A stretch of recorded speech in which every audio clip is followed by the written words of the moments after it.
Gojo jujutsu Kaisen के अंदर सबसे ताकतवर सॉर्सरर है। कुछ तो हुआ था उसकी लाइफ में जिसकी वजह से आज वो इतना ताकतवर है। 1989 7 दिसंबर गोजो क्लैन पे एक बच्चा जन्म लेता है, जिसके जन्म लेने के बाद ही जुजुत्सु काइसेन वर्ल्ड में सॉर्सरर और कर्सेस के अंदर का बैलेंस बिगड़ने लगता है, क्योंकि गोजो जन्म लिया था उसकी क्लैन की लिमिटलेस के साथ ही उसके पास 6 आई भी थे, जो कि सारे कर्स एनर्जी को बहुत ही डिटेल में देख सकते हैं। उसकी क्लैन के लोग उसे एक अजूबा मानते थे, क्योंकि लिमिटलेस और 6 आई 400 साल बाद अब देखा गया है। बचपन में गोजो टोजी फुशिगोरो से मिलता है, जो कि मेगामी का बाप है। टोजी गोजो से इसलिए मिलने आया था क्योंकि वो देखना चाहता है लिमिटलेस और 6 आई है क्या चीज। टोजी गोजो के पीछे खड़े होकर उसे देख रहा था। तभी गोजो टोजी की तरफ देखता है और टोजी हैरान हो जाता है और बोलता है, आज से पहले अगर मैं किसी के भी पीछे खड़ा होता तब वो मेरी प्रेजेंस को महसूस नहीं कर पाते थे, लेकिन तुम बच्चे उन सब से बहुत ही अलग हो। गोजो बड़े होने के साथ साथ उसकी पावर भी बढ़ने लगे। अब वो इतना ज्यादा पावरफुल हो चुका था कि वो अकेले कई सारे कर्सेस के साथ लड़ सकता था। गोजो की बढ़ती ताकत को देखकर उसे कई लोगों ने मारने की कोशिश की है, लेकिन उसे मार नहीं पाए। इसलिए गोजो के ऊपर एक बहुत ही बड़ा बाउंटी रखा गया, लेकिन उस बाउंटी को आज तक कोई भी क्लेम नहीं कर पाया। जुजुत्सु हाई सेकेंड ईयर के दौरान मास्टर जी गेटो और गोजो को मास्टर टेंगेन की वेसल को सही सलामत लाने की मिशन देते हैं। मास्टर टेंगेन एक इमोर्टल सॉर्सरर है, जो कि समय समय में अपनी माइंड को नई वेसल के अंदर डालकर इमोर्टल बने रहते हैं। मास्टर टेंगेन का काम है दोनों जुजुत्सु हाई में बैरियर बनाए रखना, लेकिन कुछ ऐसे ऑर्गेनाइजेशन थे जो कि नहीं चाहते थे कि मास्टर टेंगेन अपनी शरीर को चेंज करे। उनमें से ही एक था क्यू ऑर्गेनाइजेशन।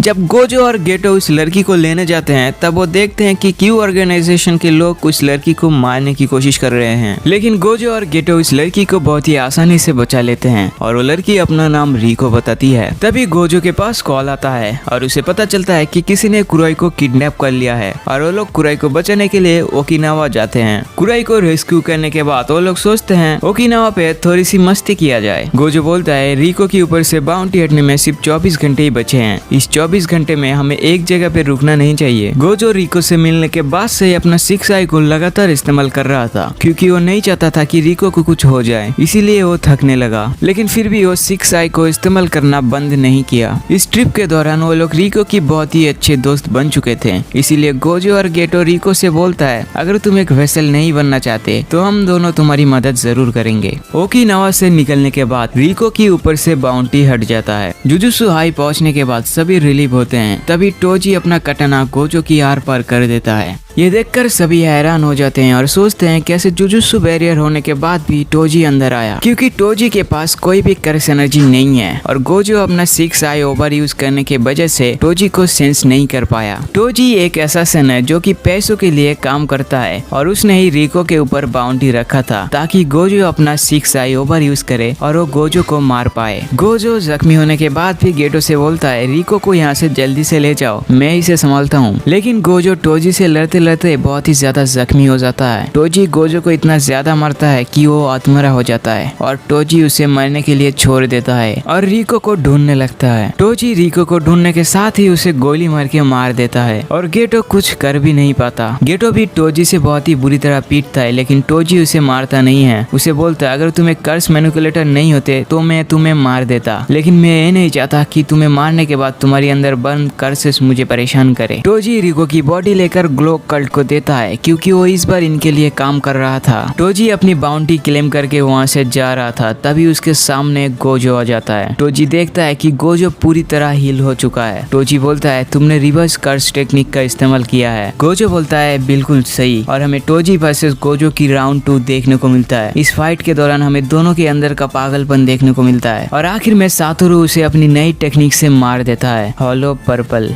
रिको की मौत के बाद गोजो ये बात समझ जाता है, उसे अपने दोस्तों को बचाने के लिए और भी ज्यादा ताकतवर होना होगा, इसीलिए वो अपनी हर टेक्निक को इसकी लिमिट तक पहुंचाता है और वो इतना ज्यादा ताकतवर बन जाता है कि गोजो से पूरा जुजुत्सु वर्ल्ड डरने लगे। ये था गोजो की बैक स्टोरी। अगर तुम्हें वीडियो अच्छा लगे तो वीडियो को लाइक और चैनल को सब्सक्राइब करना मत भूलना। मिलते हैं किसी नए वीडियो पर।